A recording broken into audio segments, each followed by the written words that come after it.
Well, let's get talking now. The energy sector plays a vital role in Nigeria's economy since the country is endowed with abundant energy resources, such as oil and gas, coal and water. Since the discovery of oil in 1958, oil and gas have become the mainstay of the country's economy, serving as a major source of revenue for the government, with the nation reaping in an estimated $600 billion in oil revenue since 1960. However, after 62 years of independence, the petroleum industry is still fraught with many challenges rising from underinvestment, oil theft, pipeline vandalism, bureaucratic bottlenecks, amongst others, which has attributed to inhibiting the growth and development of the sector, and by extension, affecting the country's crude oil production quota, which has been on a decline, despite rise in price of crude oil globally. Well, let's get more insights into this and, of course, other burning issues across Nigeria's oil and gas industry. I'm being joined via Zoom by the partner at Commercial and Energy Law Practice, Mr. Israel Aye. Thank you so much for your time. It's good to really have you on the show. Thank you for your time. Thank you very much, Tolu. Thanks for having me on yet again. Yes. Today, we're staying with the petroleum industry, Nigeria's 62 years of independence. My first question would be, the natural resources is a depleting, non-replaceable resource. Now, how would you assess the stewardship of successive governments in the petroleum industry, of course, from inception to now? Well, so one of the popular concepts out there is the so-called resource curse. And it is not inherent in the fact that, natural resources don't necessarily, result in or lead to a curse. But effectively what it does is that, particularly if you're talking about a hot commodity, what it tends to do is probably change the revenue profile of the country, and then people just completely go crazy and they're unable to resolve that and to deal with that sort of sudden wealth. They develop an appetite for foreign goods. It just sort of leads to a decline in production, and people just live on what is referred to as the natural capital of natural resource, which unfortunately becomes an issue. But directly to your question, how Nigeria has fared, like you said, it's a depleting, and thank you very much for adding that, a non-replaceable. Now, indeed, we're even facing a situation where we're talking about the energy transition, and perhaps it is going to be like stones and rocks and coal and the likes of it. Any generation that has the privilege of managing natural resource is supposed to use it in a way that endures for all time, that subsequent generations that did not have the privilege and the responsibility of managing it will be able to take benefit. What we've seen in countries like Norway is that they don't even spend a dime of what is earned from natural resource as recurrent expenditure, invested in competing investment opportunities offshore. And the last we heard was that they've been able to accumulate about $1.3 trillion in terms of their sovereign wealth fund. That's probably the best performing one around the world.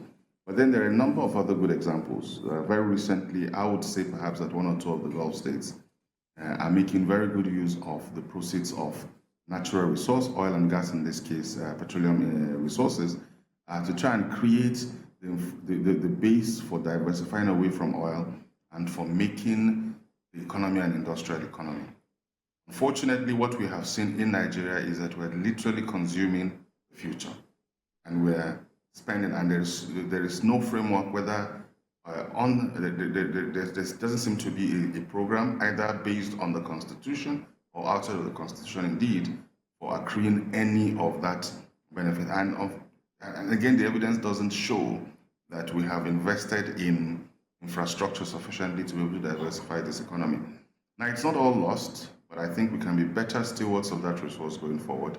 But if I was to write the report card of successive governments, and it's not just this one, but it's every government up till now, I think as a people, we haven't done as well as we can. Indeed, as well as we should. Interesting stuff, as usual. My next question would talk about resource control agitation, which has been with us since the inception of the petroleum industry. On the side of the host community, I spoke to Ankyo Briggs yesterday, and she maintained that they want to control their resources coming from their end. Well, but that's not my question. I want to ask you that would you say that most of these issues have been finally resolved by the PIA, that's the Petroleum Industry Act? Because a lot was expected from that act. Do you think that it has come to address all of this? Nip it in the bud. Excellent question, Tolu. So what the Petroleum Industry Act has done effectively is to create a framework for the very first time, a statutory framework for benefits transfer to the communities, the communities that host petroleum operations, and who perhaps are the most proximately affected by exploration. You know, the devastation of the environment and all the negative, the backlash of petroleum operations is experienced in the first instance by these communities. And there is an expectation that because this resource is resident or found in their soil, in their backgrounds, on their ancestral lands, that it will leave them better, not worse. Sometimes when you go to some of these producing communities and the likes of it, it's really an indictment on the nation state that we have left these places the way they are. You know, I remember the first times I went to both Warri and Port Harcourt, and these are supposed to be big townships. You know, it definitely was underwhelming for me. I thought, look, well, how are we here? And I started to understand a bit of what the issues are. So where are we? It is that trust has been eroded over time. So the people who are the custodians and the natural landlords, if you will, of these resources have basically lost trust. And that's really what has led to the resource control agitation, where people effectively are saying, look, you know what, let us take our fate into our own hands. And you have to remember that, as a matter of fact, at the beginning of our federation, until around 1964 or 5, during the first military, 66 as a matter of fact, I think it was around 1966 coup, that the current revenue allocation structure was adopted. Until then, I mean, the regions effectively controlled their own resources, but it would seem that, you know, people were happy to allow a central government control these, but trust has been eroded. And the challenge really now is to build back trust. And it is left to be seen whether the benefits transfer scheme, which has been embedded within the PIA, will help to restore trust. But until that happens, you can reasonably expect that people continue to agitate for a return to the pre-1966 era, where people controlled, as it were, their own fate and determined their own affairs and their future going forward. That's probably the sort of bigger discussion, if you will. Another great one. The Nigerian petroleum industry, of course, appears to be caught in multiple transitions when you look at all that is happening, global factors and, of course, local factors too.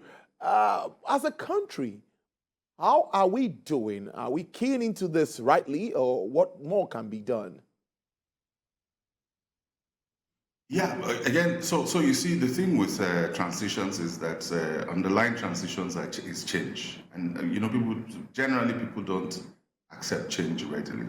Yes. You know, when we talk about energy transition, most people think that as a country, what we're really dealing with would be the so-called energy transition, and there's a huge debate as to whether indeed the agenda as framed by the Western countries is fair to Africa, and whether or not Africa shouldn't have a longer runway to moving away from. But you know, those are not the big issues. Indeed, as we see, even those timelines are beginning to shift. I mean, Europe is beginning to recalculate the time to move away from fossil fuel and the likes of it.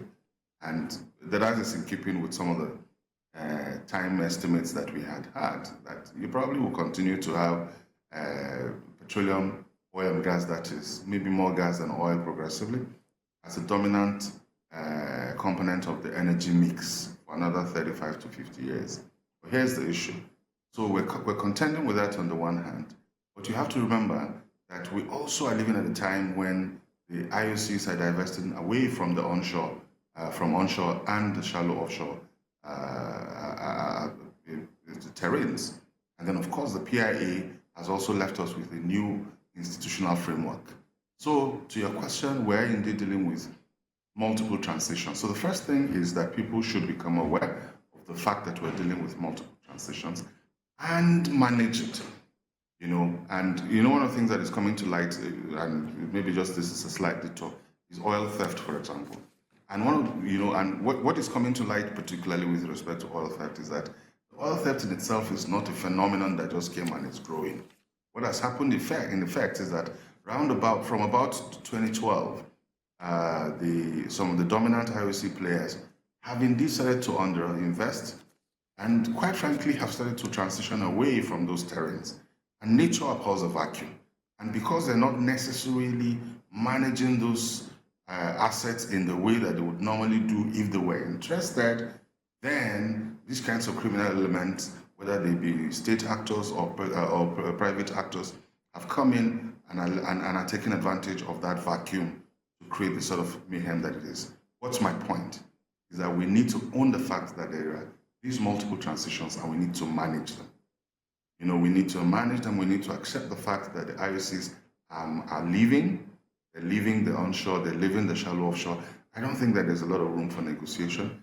And then the Nigerian state should, through a variety of strategic moves, the sort of things we've seen with the Exxon with the Exxon divestment is really disheartening.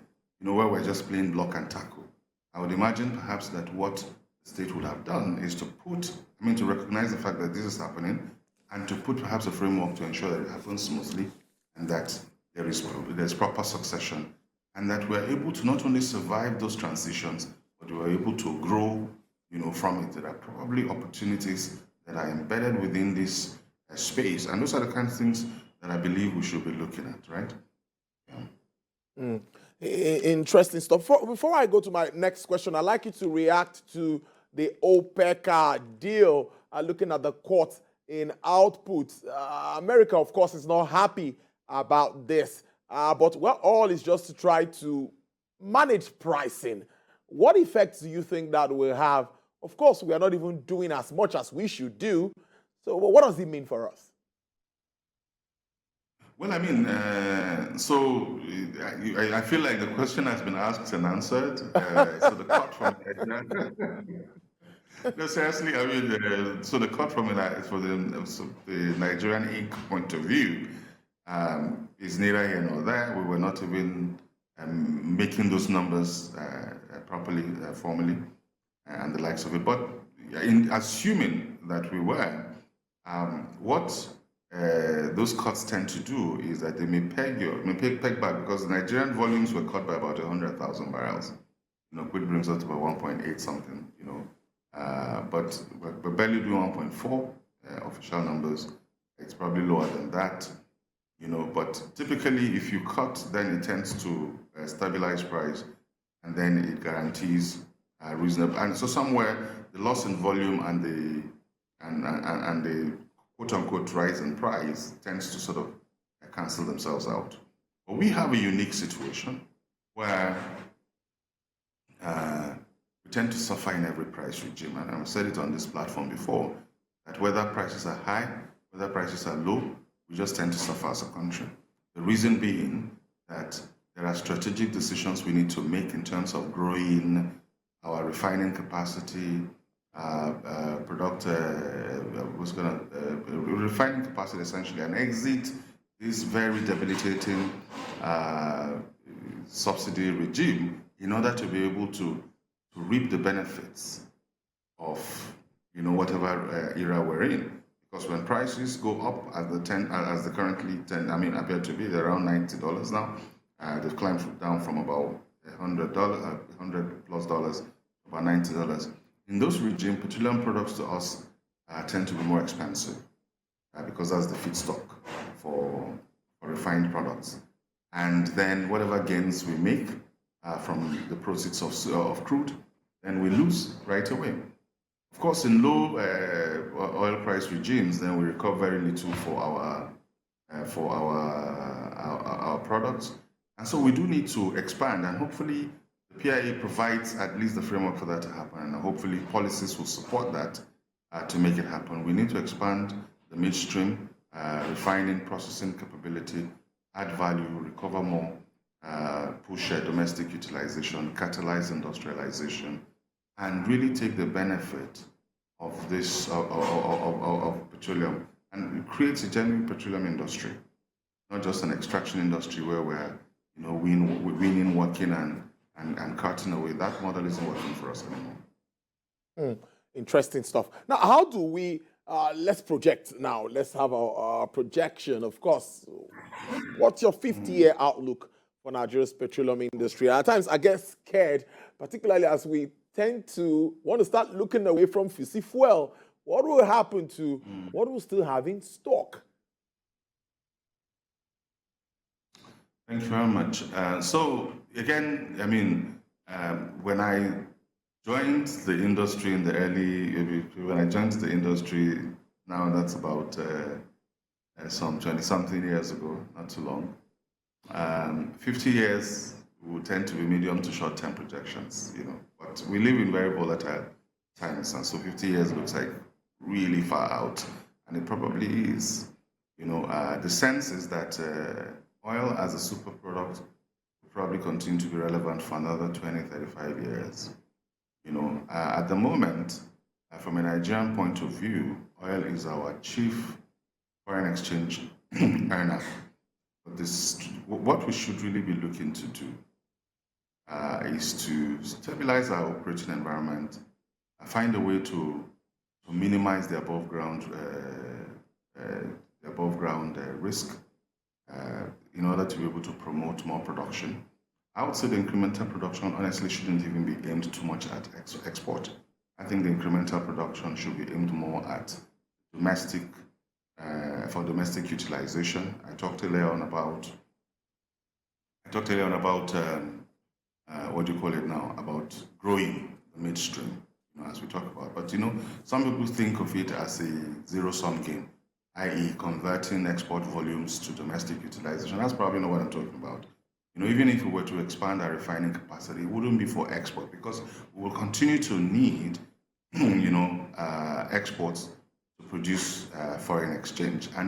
But perhaps if we did that, then we shouldn't even necessarily spend all that money on recurrent expenditure. We should find a way of weaning the economy, particularly day-to-day running, away from oil proceeds, and use a portion of that for infrastructure development, put a bit more away for rainy days or for investment purposes. It's not a long time as the rest. Norway was able to grow $1 trillion+ in 20 years, about $1 trillion in 20 years. So in that sort of time, it is not too late. It is late, not too late. And I think we can begin to do some of those things, i.e. grow domestic utilization, grow our reserves, maybe do a bit like the Gulf states, invest more in infrastructure, so that we'll be ready to make the transition with the rest of the world in that sort of 25, 35 to 50 years, when petroleum products may not be a hot commodity in the market anymore, but by which time we can divert, most of that to the midstream, and then we're exporting finished products, fertilizers from gas and methanol and whatever else, because those will continue to be relevant as inputs or feedstock to various industrial processes.